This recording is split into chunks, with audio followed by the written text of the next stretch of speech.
Bruchim haboim. Welcome everyone. We're about to begin Be'ezras Hashem together on Daf Pei Dalid Amud Beis at the very top. Our Mishnah taught us when you have Anshe Chotzer and Anshe Merpeses, people of the Chotzer, they have Batim that are opening up to one Chotzer, and people who have a Merpeses that has Batim going into the Merpeses.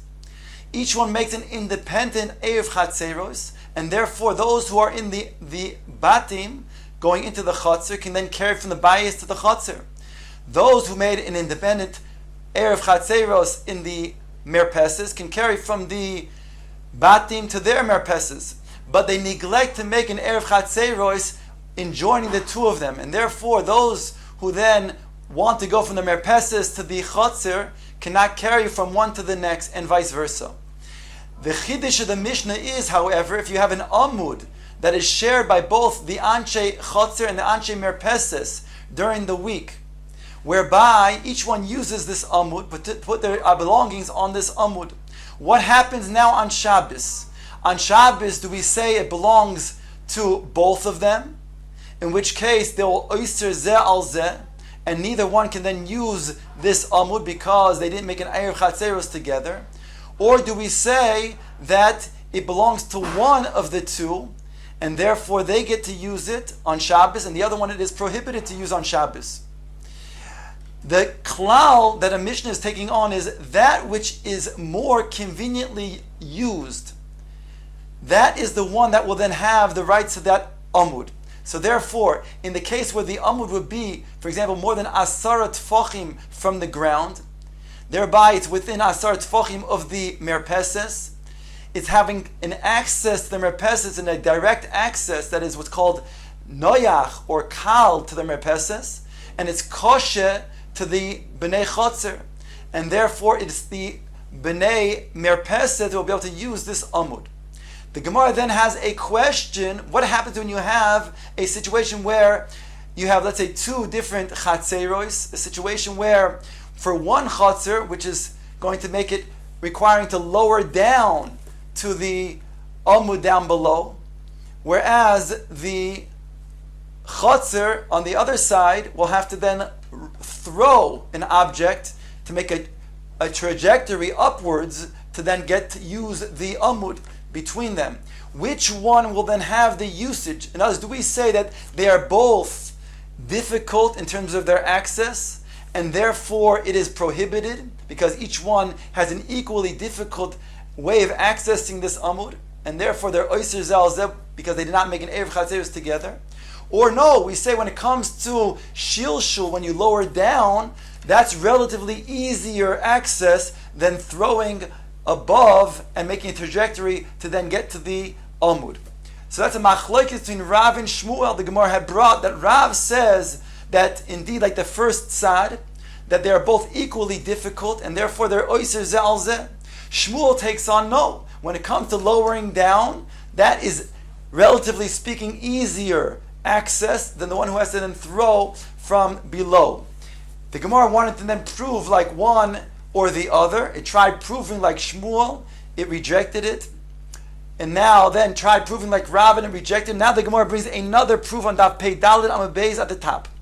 Toshma, let's bring the following raya. Now when it comes to the concept of a gezustera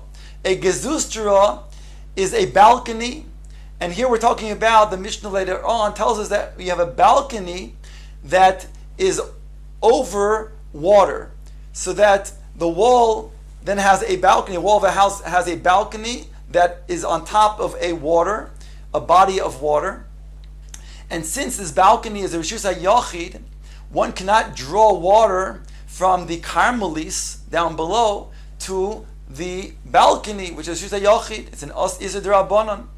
So what they can do is they can go ahead and make a hole on the floor of the balcony, which is Dalid al Dalid Tfachim, and they can make mechitzos of Asara Tfachim, either above or below, and then that's sufficient to then allow the entire area to be considered to be a Rishus HaYachid, because we'll see those mechitzas will then be good achis mechitzta. It'll go down all the way down to the bottom, whereby they can go ahead and send a pail through that hole and draw water and bring it up to the balcony.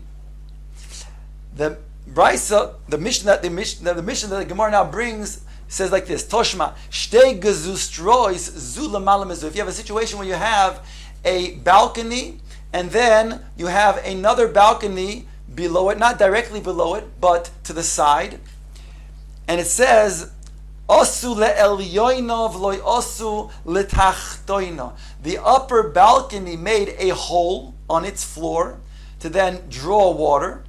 The lower balcony did not. The lower balcony joined the upper balcony's mechitza, so they're shutfus in their mechitza, and therefore they draw water by taking their pail and using the upper balcony's floor in their hole.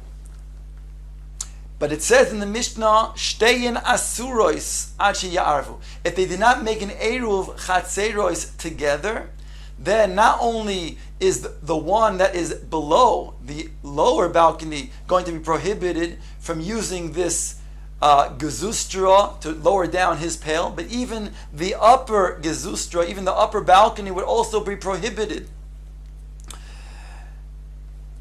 So here the Gemara understands what's the reason for this, that indeed that they're both going to be prohibited. It must be like Rav, because since the one that is on top has to lower down the pail, the one on the bottom balcony has to throw at a trajectory. So we see that they're equally having difficult access, and therefore they're both oyser zelzeh, barring that they didn't make an erev chatzeros together. So therefore we have a proof like Rav, and a kasha therefore on Shmuel from this Mishnah. Says the Gemara, you have no proof like Rav. Omar Rav Ade bar Ahavo.